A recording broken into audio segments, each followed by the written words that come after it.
যে কোনো ধরনের বিরিয়ানি তৈরির ক্ষেত্রে সে চিকেন হোক অথবা মটন, আলুটা ঠিক মতন সিদ্ধ হয়েছে কিনা, মাংসটা ঠিক মতন সিদ্ধ হয়েছে কিনা, আর চালটা লম্বা লম্বা রয়েছে কিনা, এই তিনটে জিনিস দেখতে পারলেই আমার মনে হয় যে কেউ যে কোনো বিরিয়ানি যখন তখন তৈরি করতে পারবে। এখনকার সময় দাঁড়িয়ে যে কোনো ধরনের গেট টুগেদার অথবা ছোটোখাটো অনুষ্ঠানে মানুষের কিন্তু বিরিয়ানি এখন একদম পছন্দের তালিকায়। তবে যেই দিন বিরিয়ানি খাবেন বলে ঠিক করেছেন সেই দিনই যদি এরকম একটা সুন্দর বৃষ্টিমুখর দিন থাকে তাহলে কিন্তু আর কোনো কথাই নেই।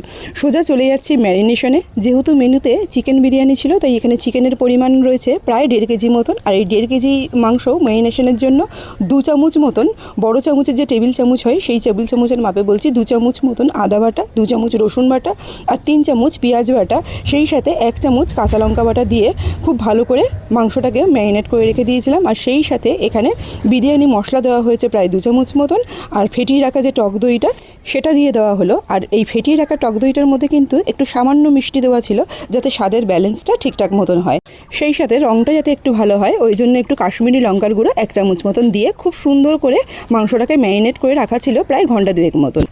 অন্যদিকে কড়াইতে তেল দিয়ে দিলাম, ওটা গরম হতে থাক। আর বিরিয়ানির জন্য যে ভাতটা সেটা রেডি করে নেব। এখানে বেশ কিছু গরম মশলা জলের মধ্যে দিয়ে দিচ্ছি, আর সেই সাথে একটু সাদা তেল জলের মধ্যে দিয়ে দিয়েছি।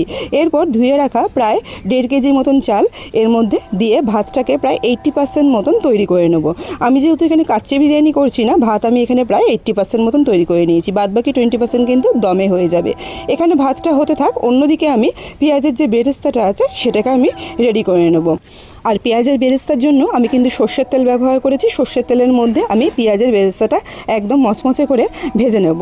তবে মচমচে করে ভাজতে গিয়ে খুব বেশি পুড়িয়ে দিলে কিন্তু আবার একটু তিতকুটে লাগবে।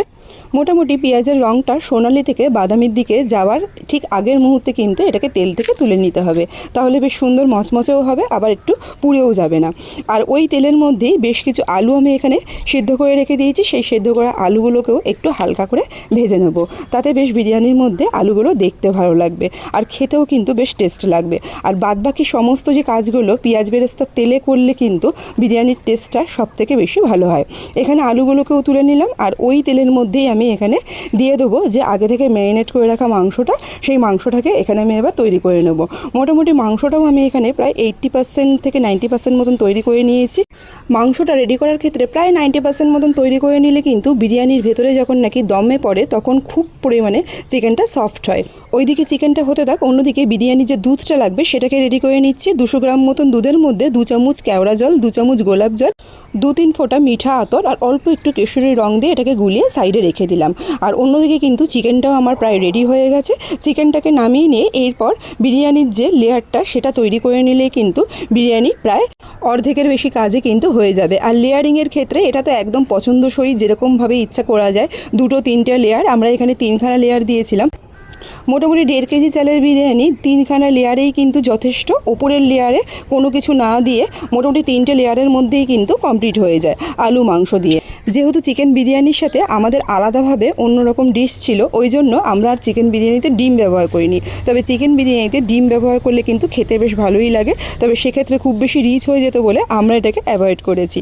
তো যাই হোক, এখানে বিরিয়ানির লেয়ারটা প্রায় কমপ্লিট। আর ওপর দিক দিয়ে একদম ওই দুধটা দিয়ে আর বিরিয়ানি মশলা দিয়ে ঘি দিয়ে ওপরের যে লেয়ারটা রয়েছে সেই উপর দিয়ে একটুকুনো বেরেস্তাটা পাটে পাটে দিয়ে দিতে হয়েছে। আর নুন কিন্তু বুঝে শুনে দিতে হবে, প্রতিটা ক্ষেত্রেই নুন দেওয়া ছিল, ওই জন্য নুনের কথা আর আলাদাভাবে বললাম না। এমনকি ভাত তৈরির সময়তেও কিন্তু নুন দেওয়া ছিল, সেই হিসাবে আমরা এখানে নুনটা দিয়েছি।